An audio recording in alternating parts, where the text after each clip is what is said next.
Well, howdy doody, and welcome back to my venture across the United States, where I visit each state and cover some of the urban legends and local mythology present in the area. We're passing through the United States in alphabetical order as we go along this journey, so make sure you go ahead and check if your state has already been covered, and if not, subscribe and turn on those alerts so that you don't miss when we do. Today, we're visiting Louisiana, the Pelican State. Although, let's be honest, it's the Bayou State in our hearts. Louisiana may be known to many for its excellent cuisine, incredible jazz music, and scary swamps full of gators, but don't get yourself confused for 1 second. It's got its fair share of ghosts, ghouls, and goblins too. Come with me today, and let's see what kind of folklore we find in the cities, swamps, and small rural towns of Louisiana.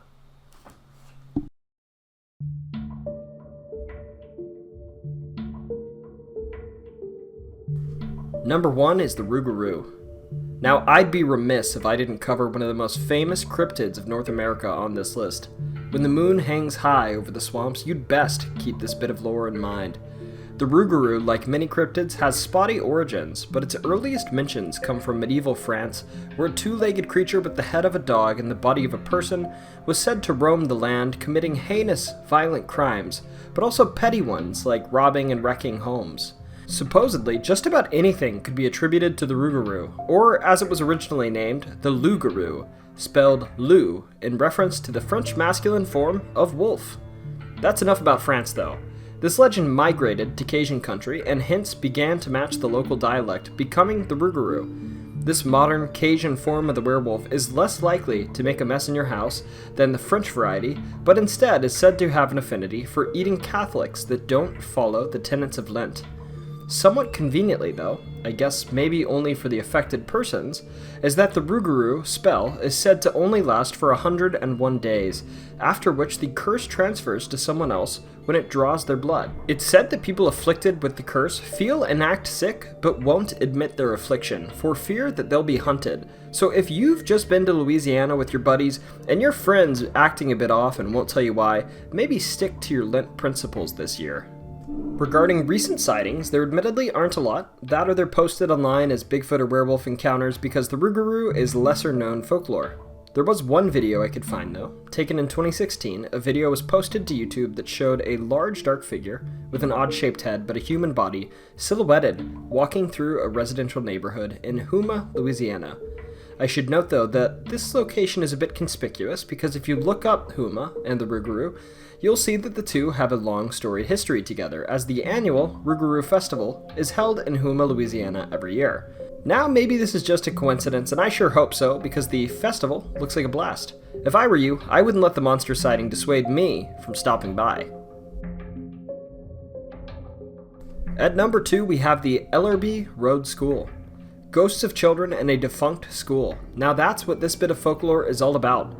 Ellerbe Road School is the colloquial name for George Washington Carver High School in Caddo, Parish, Louisiana, which opened in 1957. The school was originally a school for blacks when public schools were segregated, and the school closed in 1973 but was leased in the 80s as a campus for a Christian college, although this ceased use in 1985 and it's been closed ever since.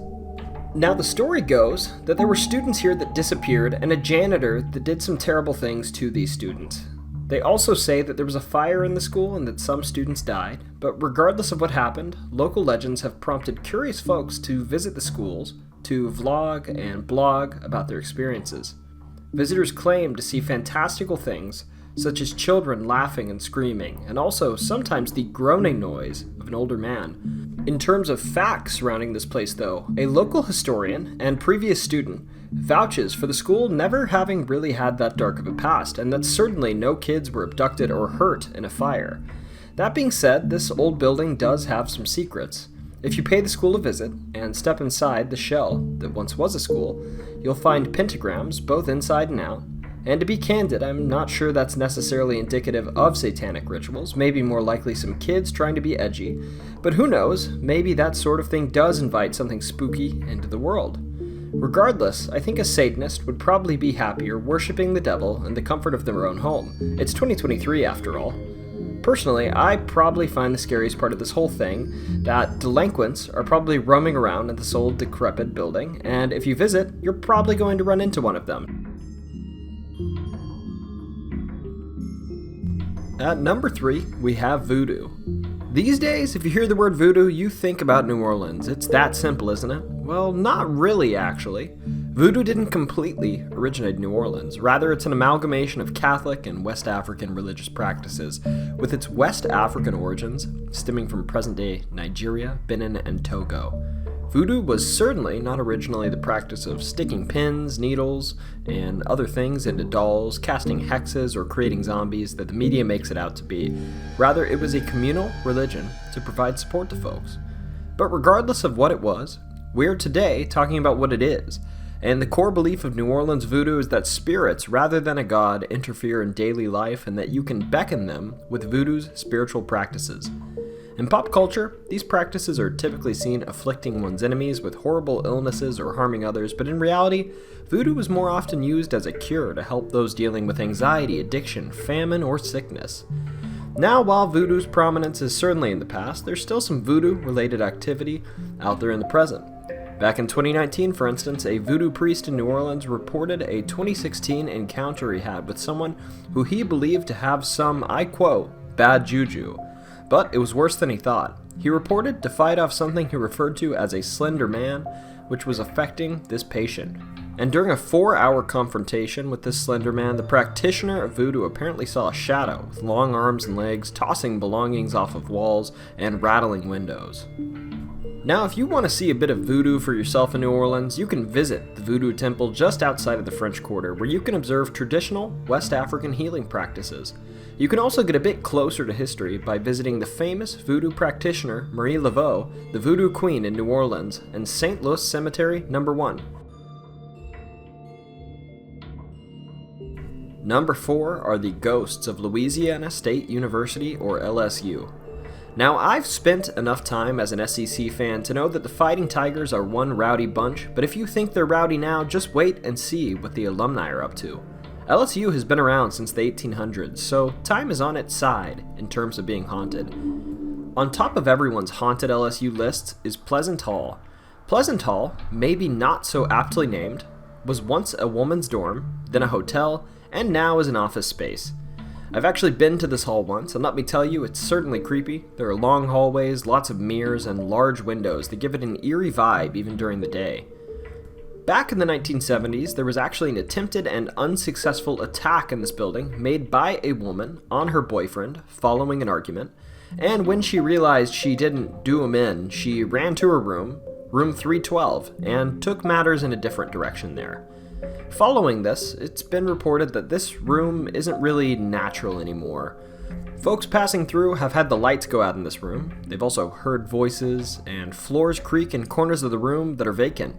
Folks have even claimed to see shadows walking by them in room 312. There's also an old residence hall on campus, Evangeline Hall, which was built in the 1930s, and this hall typically housed female residents, but supposedly might house some older residents as well.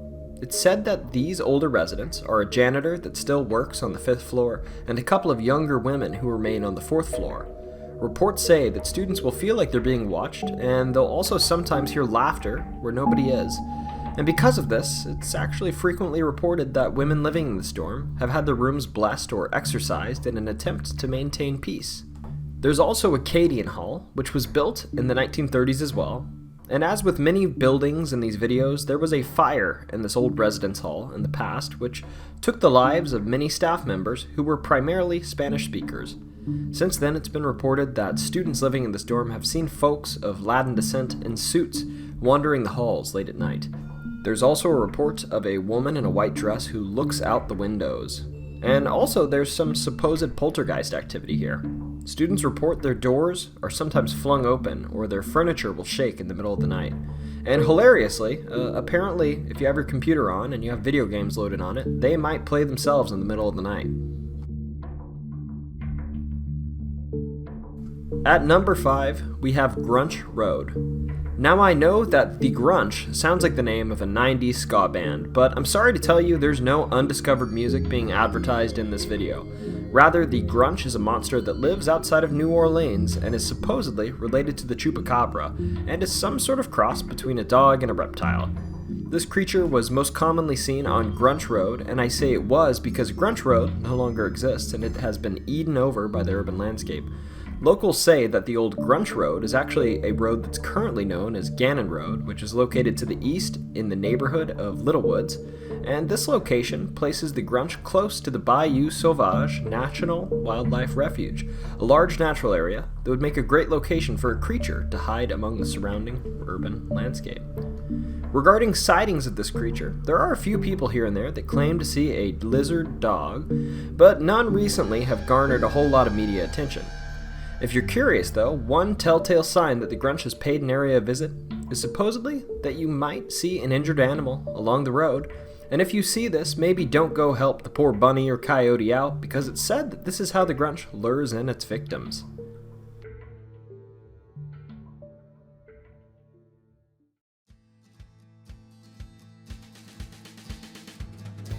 Thank you all for joining me today on this journey through the bayou. Honestly, after watching Interview with a Vampire a few months ago, I was expecting some sharp teeth on this journey, but I'm happy to report there are no apparent holes in my neck thus far. Although I did find some on my thigh after I met this cute dog with weird patchy skin earlier, which I hope wasn't a Grunch. If you like this video and you want to be clued in for more, please subscribe and turn on notifications so that you're made aware for the journey through our next state, Maine. And if you want to help the algorithm pick up my next video, please hand it a like. If nothing else, next time you sneak a little treat, even though you gave up sugary foods for Lent and you hear a howl outside at night, make sure you keep that bedroom window shut tight. But remember, most importantly, whether you just got your room assignment at LSU and it says the number 312 on it, or if you're starting to feel some bad juju, don't you ever forget, it's always story time.